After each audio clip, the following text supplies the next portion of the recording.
This is a relationship that breaks every rule in the book. Some of the most dangerous predators on our planet, accepting a human into their pride. Ever get the feeling you've been surrounded by lions? I get it every day. It has taken Kevin Richardson years of patience and dedication to build this unique bond. Come. Let's go. But keeping predators in captivity is fraught with difficulty.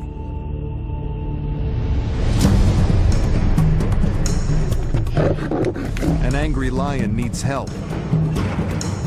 A hyena cub is saved from certain death. Here we come, my boy. And when lions meet, they clash. All while Kevin tries to keep his dream alive. I would hate nothing more than to see this place go and the animals in it. It's my life and soul.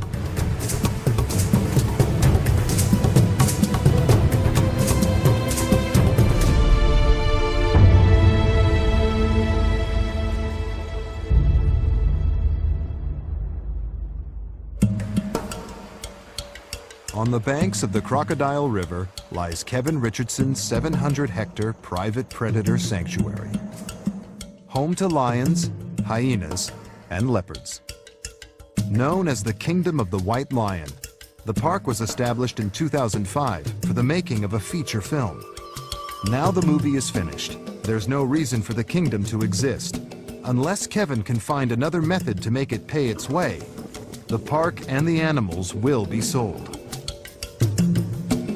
Kevin has dedicated the last 12 years to the lives and well-being of these animals.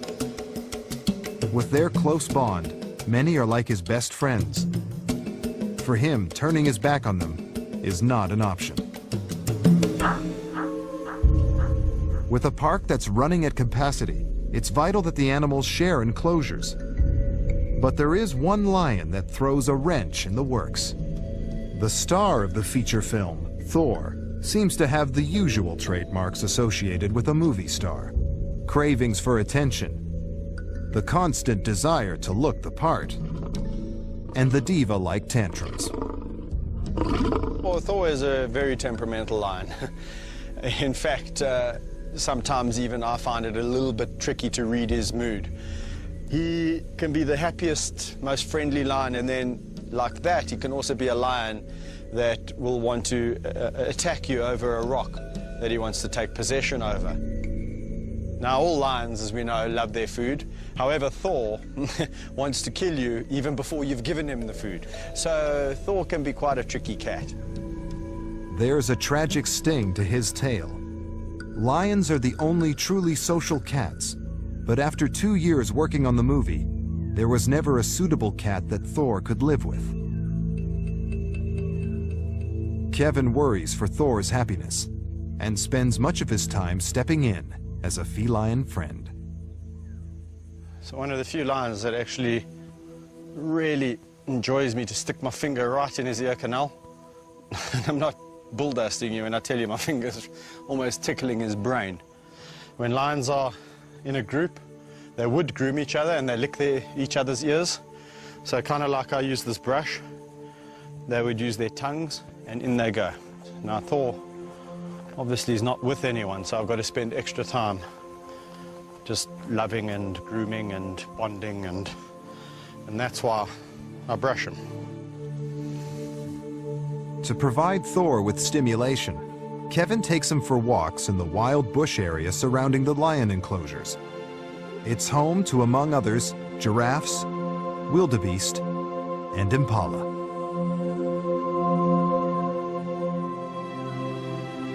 Finding a suitable partner hasn't been easy, but Kevin's had a breakthrough. We finally found some suitors for Thor. 2 lionesses, Kusasa and Sabindi.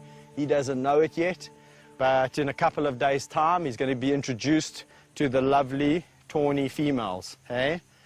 We've decided that they would suit Thor just fine. We're going to put them on the pill.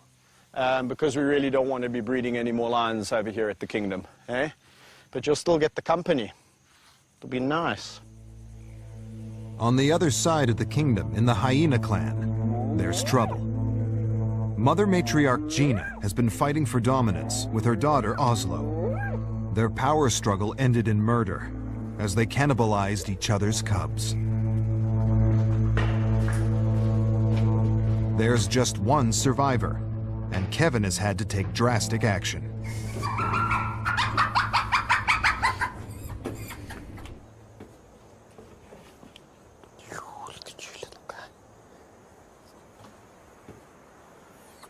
This is the only surviving little cub, and I've had to remove him now because out of 5 cubs we've now landed up with nothing. I think we're going to have to take you and hand raise you, my little guy.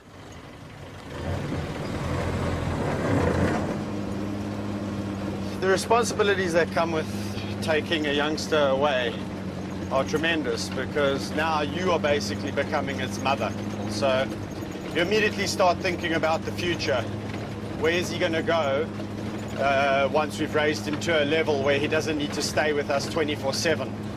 A hyena is usually thought of as a vicious scavenger, and it's uncommon for them to be bred in captivity. It's even more rare for them to be hand-raised. Here we go, my boy.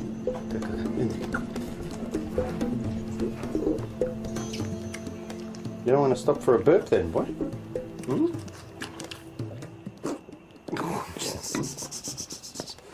You're a greedy guts, that's why. You eat too quickly. You eat too quickly, my boy. I can feel all that air. Your stomach's hard, man. You need to get rid of that air. Okay, okay. Can you eat like a milkshake? Hmm? Unable to defecate by themselves, a hyena mother would stimulate bowel movement in her cubs. But without mother around, it's up to Kevin to lend a helping hand. They don't have the bowel movement or the ability to push it out on their own. So it'll come in another week or two. And you can feel now he starts to push. Once the, ooh, here he comes. Ooh, can smell it. Not my favorite job, but one does get used to it. So after little Max, I think we're going to call him Max, has had a good feed and relieved himself, it's a perfect time and opportunity to introduce him to the dogs. Come, let's go and play.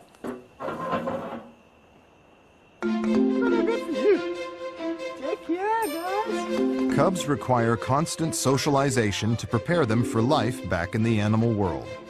Over the years, Kevin has found help at hand on his own doorstep. You've seen, Valentino's seen many animals come through the house, so he's generally very good.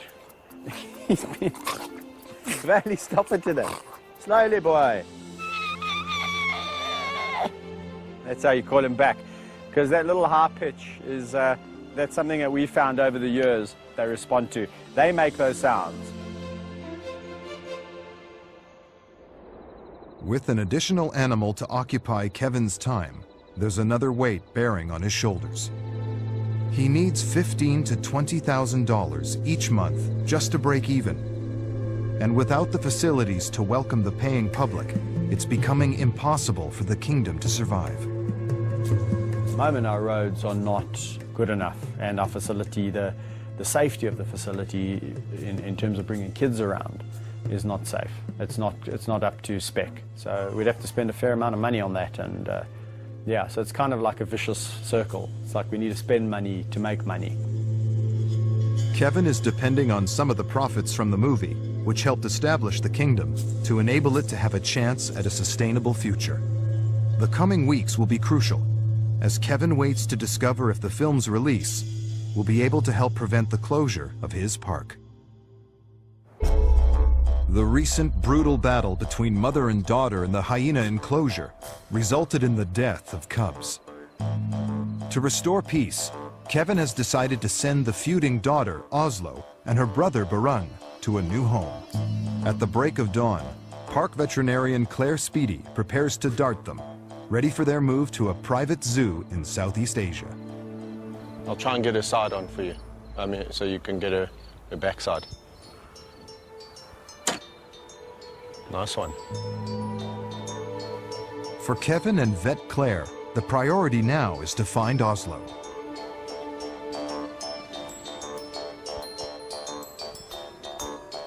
As Oslo's legs give way, Barun looks on nervously in the background.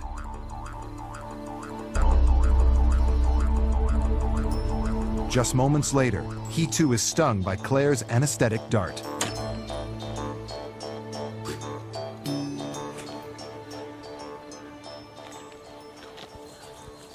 Okay, this is Oslo, and Oslo is obviously Gina's daughter, and she's the one that's been fighting with Gina a lot, although it's calmed down quite a bit lately. But needless to say, it's going to flare up again. And the same goes for Barun. Barun is going to start breeding with his mother basically in another year or so. As they begin to look for Barun, it becomes apparent he's nowhere to be found. It's vital they quickly find the sedated animal. Unconscious, he could be in danger. Let's check down here about the den. Let's do this top half first. I think we've covered this area. Yeah. I've just looked right in that middle there. Claire asked me to look after the Barun, and I lost track of him, and now we can't find him. And he's gone down. It's not good to have an animal that's drugged just running around. Well, not running around, as the case may be. Found him!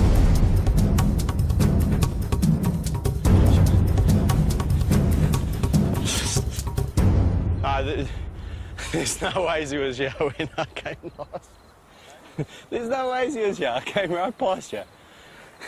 Okay, 2, 3. Up. Okay. Okay.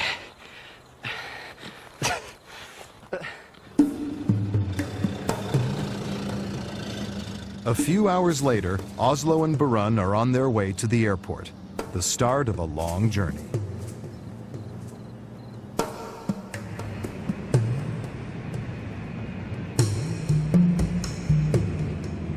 You know, you never like to see your animals go, but it's the reality, you know. If the numbers are getting too great and the complications with mother and daughter and mother and son, you know, it's just a necessary thing we have to do. And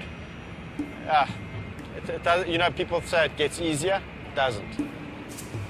At the moment they're calm. The ears are just going, what's that, what's that? So I must say, this is for me one of the worst parts about seeing these animals go, is just seeing what they have to go through to get to the new destination.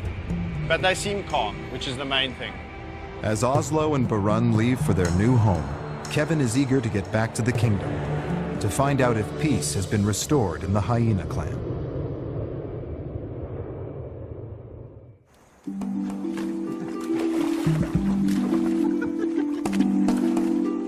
The following day, Kevin visits the hyena enclosure to check on the mood. Now the troublemaker has left the clan.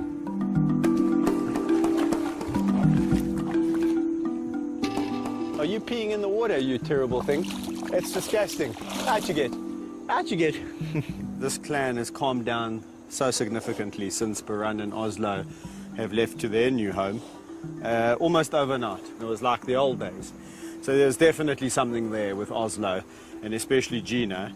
You know, that whole challenging for the throne, so to speak.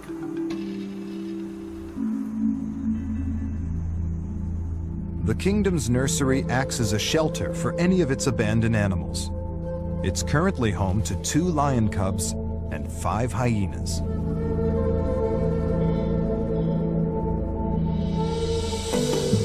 Rodney Nambakana, Kevin's right-hand man, has gone there to collect orphan males Mafumu and Vayetsi. The cubs have grown up together and share a bond like brothers. They've now outgrown the nursery, and it's vital they join a pride of their own. Kevin and Rodney have a new pride of 6 young lions in mind. However, following an attempt to introduce Mafumu and Vayetsi to the 3 rowdier members of this group, complications arose. The cubs were met with hostility. Kevin and Rodney have decided to reintroduce them to the unruly members individually, in the hope that this will prevent bullying. They start with leader, Bandit. Oh, this should be interesting. Mafumu places a reassuring paw on his friend and takes charge.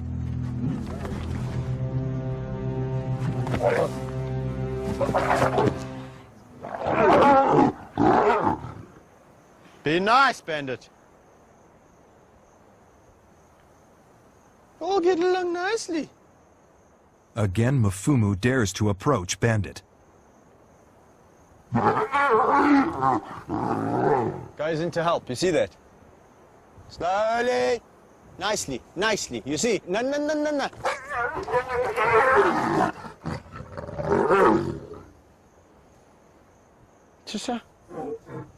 I don't think he really wants to get into a ferocious fight. He's already got a nick on his lip from one of the little guys. So his posturing is, look how big I am. I'm a big bandit, and I'll put you in your place. And these guys are like, oh, ears back. Don't pick on us. And as soon as he makes a big noise, they roll on their backs, which is the submissive behavior. I think we're going to have to just leave it for a while and let them all settle, just the three of them, before we start releasing more individuals into this group, because it can become complicated very quickly. Let's hope it works out, because if this doesn't work out, I don't know what I'm going to do. Kevin Richardson is not just passionate about his own lions, but is also involved in a conservation project to preserve wild predators. As a qualified pilot, he's received a request to help the sponsoring organization and heads 805 kilometers north to Botswana.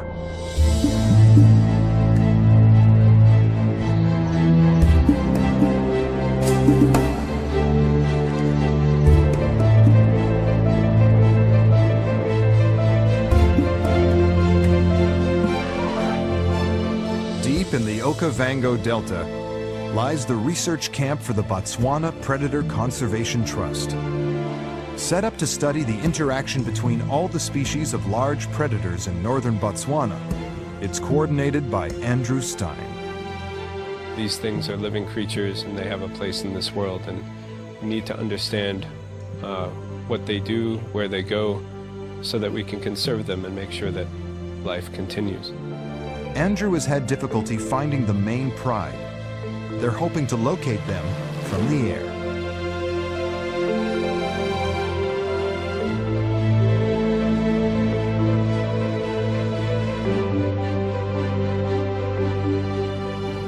Yeah, we're quite close now. I've seen some vultures down here. Okay. So maybe let's see what we can see. Now, there's definitely something down there. The vultures are all landing in that tree. Okay. And in front of the tree, I'm not sure what it is, but I could have sworn it looked like a giraffe carcass. I'm going to just do one more circle around there. Okay. And see what, you know, maybe we're in luck. Maybe these lions have made a kill. No, for sure, definitely. I can actually see a lion on the carcass. There's definitely a giraffe kill there, dude. All right, great. Let's just mark that. Let's get in there on the ground and have a look.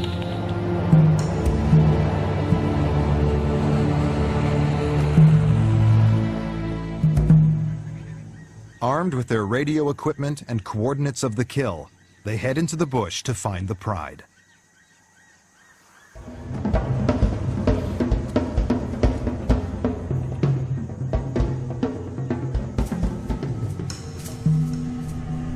As the sun reaches its midday peak, they finally catch their first glance of predator activity. Well, there's a carcass down there. It's quite old, eh?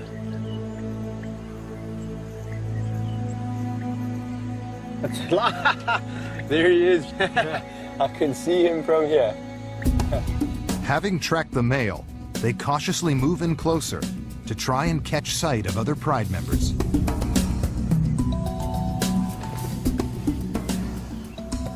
the dynamics of this pride? This is the largest pride that we're tracking. So there's 6 adult females, there are 9 subadults, and then 5 cubs that are a year or less, and then the 2 pride males. So it's one of the largest. Kevin tries to prevent his own lions from breeding, but the story in the wild is vastly different.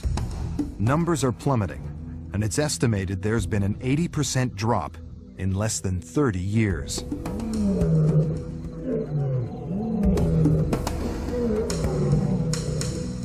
Although Kevin has a close bond with his own hand-raised lions, it would be a death wish to attempt physical contact with any others.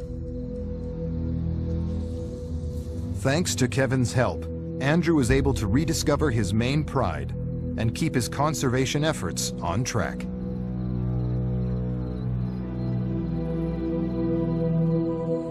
Early the next day, Kevin returns to South Africa. But there's a dark cloud looming over the kingdom. Everyone's been relying on the success of the feature film to save the day. The pressure of these expectations weighs heavily on Kevin as he awaits news of the film's commercial success. Cinema revenues are looking meager, and the financial situation is about to take a turn for the worse. The movie's been pirated along with a whole bunch of other South African releases that have been on circuit. And it's just so irritating. I mean, you work for so many years to put something out there, and then some, I don't even have the word for it, comes along and just cribs it and puts it on the street for, you know, a fraction of the price. The consequences are far-reaching. And it goes as far as the kingdom, because if the movie did well on, you know, combined theatrical, DVD, TV, the situation would look a lot brighter here. Pressure is mounting, and unless Kevin can find a way of raising much-needed cash, the future of the kingdom's residents looks bleak. If the film, you know, for whatever reason now doesn't get out there, the consequences are that the park might have to shut down, and we might be having to find homes for 37 lions, 20-odd hyena, and the rest of the animals that live here. There is no easy solution.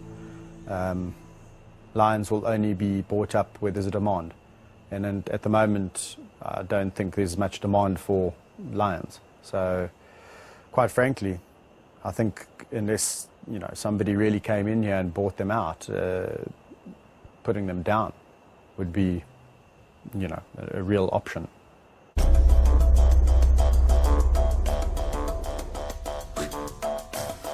Sisters Kusasa and Sabindi's move to join Thor, the lonesome bachelor lion, is imminent. The vets have arrived to tranquilize the lionesses and administer long-term birth control.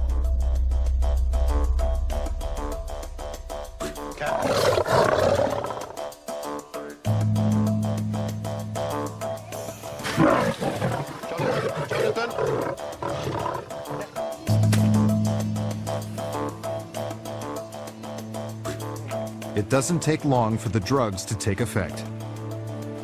And then they're fitted with a contraceptive implant.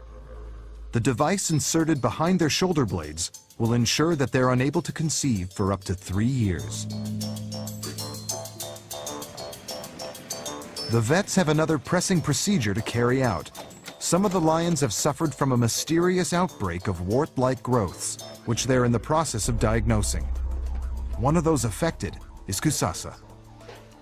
Secure in Thor's pen, the vets move quickly to remove the growth before she comes round. So Thor is clearly not happy, and it's because there's a lot changing in his life. He's moved enclosures. Now there's 2 lions that he can see and smell in his enclosure, and we are all here really irritating him. It's a delicate procedure. A wrong incision could sever a nerve ending. The removed growth will be sent to the laboratory for analysis in the hope of determining the cause.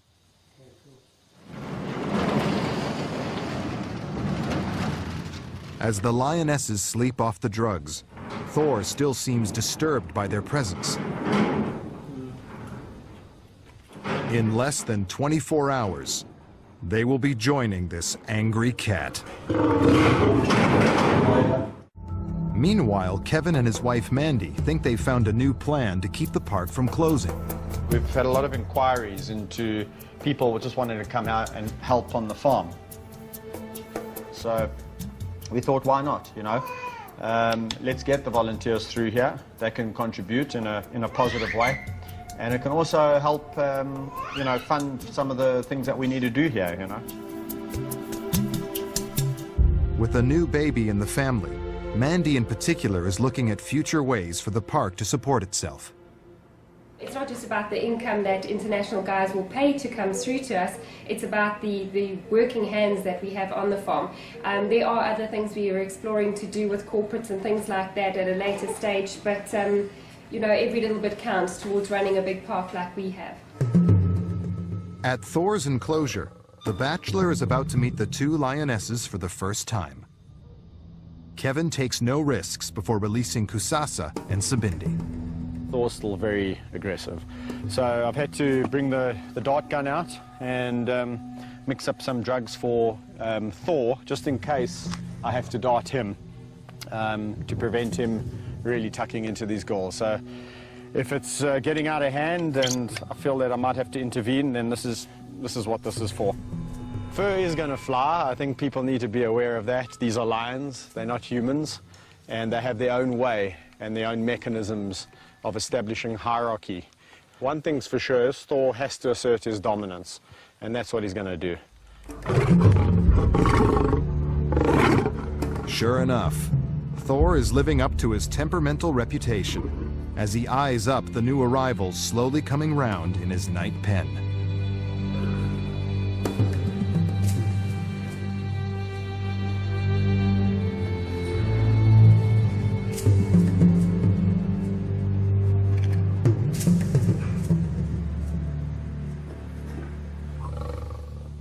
Prepared for the worst, Kevin opens the hatch, allowing the lionesses to run out.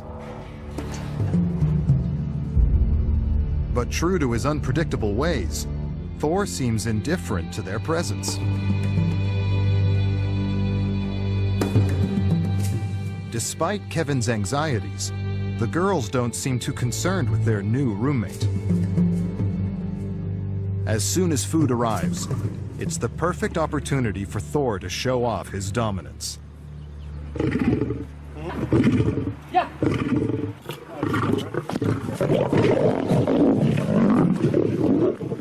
But on this occasion, he's met his match, as Kusasa grabs the lion's share. In the wild, this kind of behavior is what you would expect. If a male lion came across two females in the bush, he's a bachelor male roaming. It's not in his best interest to, you know, engage them immediately, because if he gets injured, that's the end of it. That could be the end of it. You know, from a wild perspective, Thor's behaving normal. Establishing a hierarchy will take some time, but in this encounter, the lionesses appear to be dominating.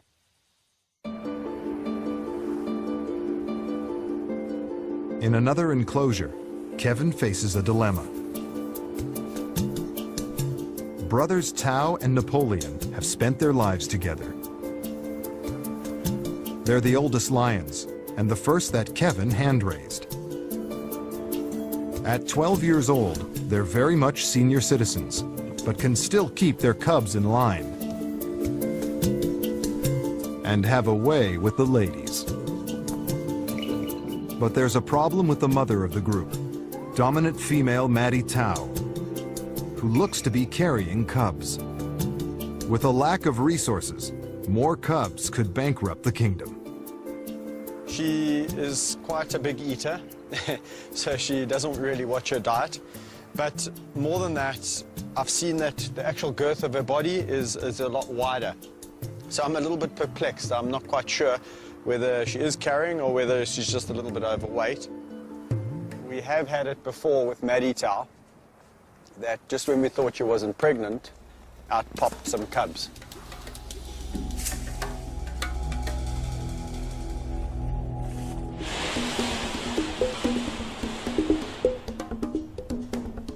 Maddie Tao has been separated from the pride. Fitting her with a new contraceptive implant is the only option. It will ensure she can't conceive, but also won't damage any existing fetus. Vet Jonathan Fish darts her.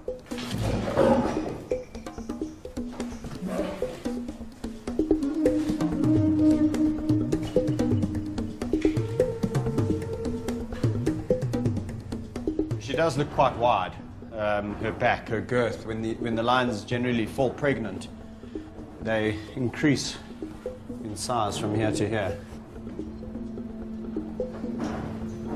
She's fat. She's fat. Don't call her fat. Shame, Maddie Tao. You're just well fed. Kevin remains convinced she's pregnant. Only time will tell who's right. There's danger at the kingdom of the white lion. The lives of the many other animals in the park's bush area are at constant risk from poachers. Poaching is a huge problem for wildlife parks in South Africa, and the kingdom is not immune. Rodney is on poaching patrol. During a recent search, they found 20 traps, all intending to kill their animals. One side of the park has got fences and one side of the park has got the river, which basically makes us very vulnerable to poachers because they've got clean access or easy access through the park, so to speak. And also because the animals, this is where they like to drink. It doesn't take them long to discover a potentially lethal snare. There's a game path here, so usually the poachers will like to put the snares where the animals walk through, and basically the animal, without seeing the snare, would basically walk through the snare. You can see this, here's the snare here. At this height, would probably get caught in the neck, and the more the animal pulls away, the snare closes and just suffocates it. Today they remove just one snare, but the risk of poachers is an ever-present threat in the park.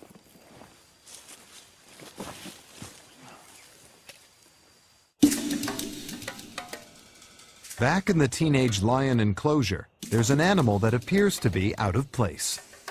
Spunnies has grown up with the lions and is a fully fledged member of Bandit's Pride. As the kingdom's pretend lion, he's never met a fellow hyena. Kevin and Rodney have decided, as the least threatening member of Bandit's troop, Spunny should be the next in the Pride to be introduced to Mfumu and Vaetsi. Despite Spunny's familiarity with lions, as soon as Mfumu and Vaetsi arrive, he's being chased around the enclosure. But help is at hand for Spunnies when his old friend Bandit is released for his second encounter with Mfumu and Vaetsi. Kevin's hoping it will be a more peaceful affair than last time.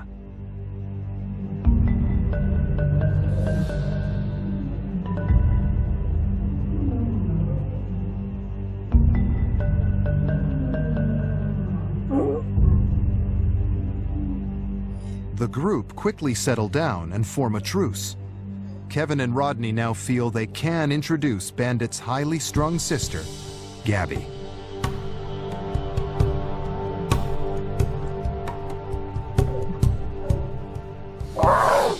With backup in place, Spunny's confidence kicks in.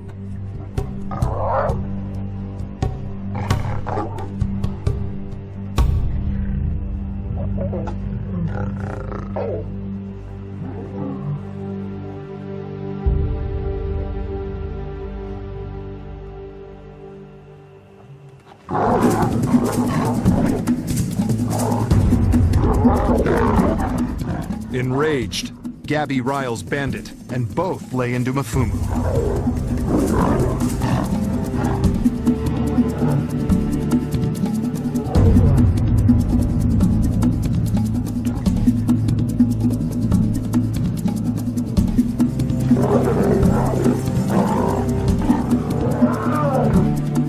Stop it. Stop it. I promise I'll warning you.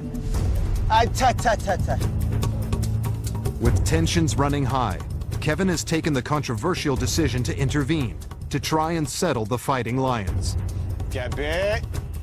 Gabby. Nice. Nice, Gabby.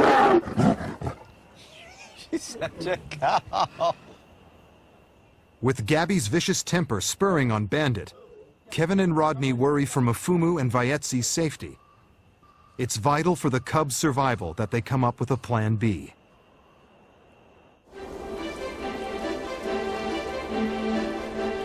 It's an early start at the kingdom. After yesterday's failed introductions, Kevin and Rodney have another card up their sleeves. They're going to let Mfumu and Vayetsi first form a coherent group with 3 of the calmer lions in Bandit's pride. If this works, they will join the rest. Got the 5 youngsters versus the 3 older lions. They stand a much better chance. Be nice.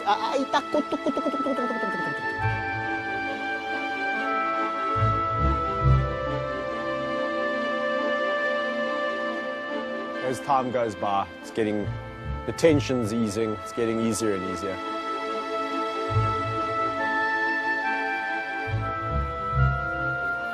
Mfumu and Vayetsi, you'll notice, are side by side, very still, very quiet, very low, and keeping a very watchful eye on what the other 3 are doing.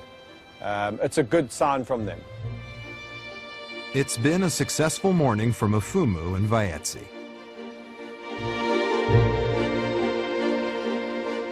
Kevin and Mandy's work has also paid off. The local volunteers are starting today. It's quite exciting, but also quite nerve-wracking from my perspective. There comes an added risk of now you've got extra people walking around the park. You don't know where they're sticking their hands.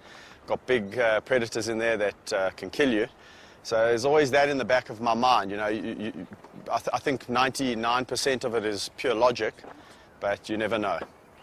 Hello, hello. Hello. Nice to meet you. Yeah, you too. You too. How's it? Hi, I'm Kate. Kate, nice to meet you, Kate. Corin. Yes. I'll forget all your names in a second. Renee. Renee. I won't forget that because it's my second name. How you doing? Good, good. Welcome. Take and pass and go. Thank you. Cool. Oh, well, that's a good thing. Okay, thanks for all coming. It's really nice to have you all here, and I hope you're going to enjoy your volunteering at the Kingdom. It's an exciting phase to be part of, because one day, should the Kingdom be this, you know, world-class tourist facility, you guys can say, well, you know, I had a part to play. Following their induction, the volunteers are taken on a tour of the park and are eager to see Kevin interact with the animals. So Alex, Kaiser, Siam. Siam's a really fantastic tawny lion. Hello, Kaisi. Are you in a good mood today, boy? Oh. Okay, so he looks like he's in a good mood. Kaiser, so to give you an example, come, boy. Come, Simon. Sammy. Oh. So lions will do everything in their time. There's no such thing as human time, and if you want to push them, then you've got another thing coming. You've got to just be patient and, you know, just go with the flow. Come, boy. Yeah. Yeah, boy. Hola. Patience is indeed the order of the day. Sorry. As Kevin's calls fall on deaf ears, he tries his luck with Thor. But again, to everyone's astonishment, he is completely ignored. As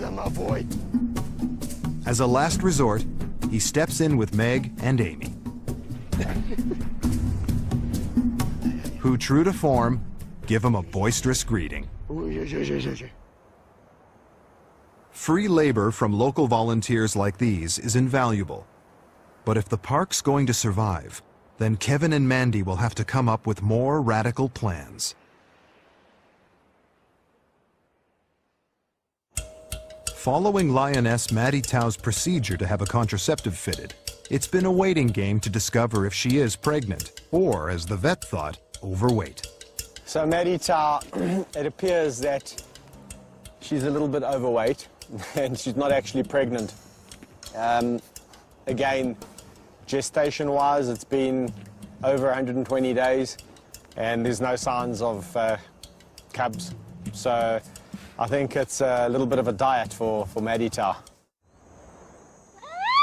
Orphaned baby hyena Max has survived against all odds. Saved from the hyena den just days after his siblings were killed by their auntie, he's been hand-raised by Kevin. It's now time for his first outing to the nursery. There he will meet Mfumu and Vaetsi, on a break from visiting the older lions and some curious young hyenas. Over there, my little pooper. Look there! Don't be scared of them. They were once like you. They were once like you too. They know what it's like to be the smallest. Miff, miff, miff, miff, miff, miff, miff, miff, miff. Mfumu, the more confident of the two, wastes no time in making a friendly greeting. Hello, guy. This is going very well. This is going very well. Look at that. You've all been so nice. Hey?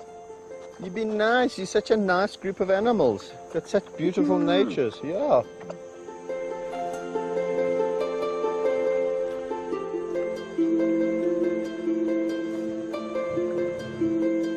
Slowly. We all get so excited. Yeah. It's so exciting.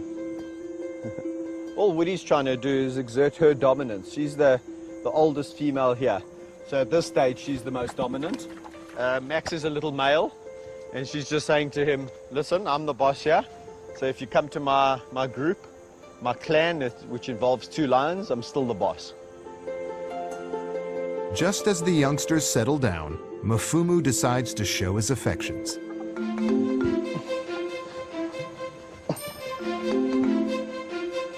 Hey, you're gonna break my back, man.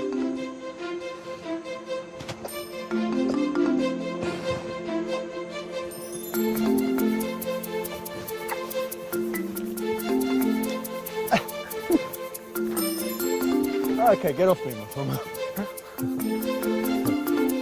All right. It's enough. Goodbye. Bye, guys. I think Max has really done well. He's gone in there with the right attitude. If he went in there with this aggressive, cocky attitude, then they would sort him out very quickly. He went in there all submissive and cute, and hey, how can they not like that cute face? Hey, I'm just a youngster, yeah. Yes, I just want to be accepted. Yes. He's going to do just fine. He's a fantastic little guy.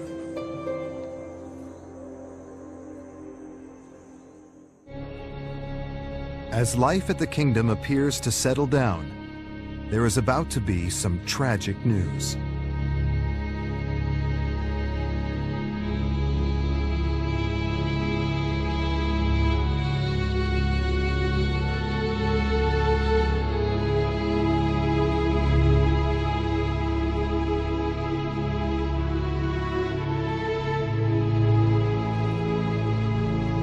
Lion cub Mfumu is dead. They will need to search for clues to solve the mystery of his death.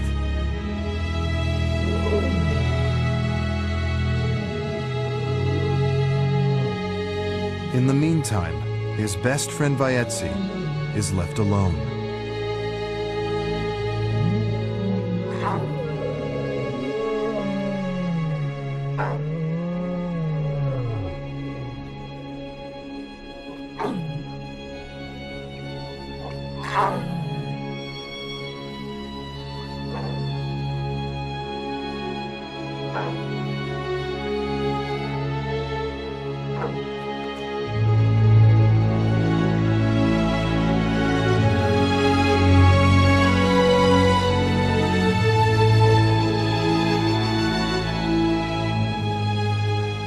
Just when you think you've got everything in order, your whole world is kind of shattered. As Kevin mourns the death of Mfumu, the threat of losing the rest of his animals and the entire kingdom is about to become more real than ever.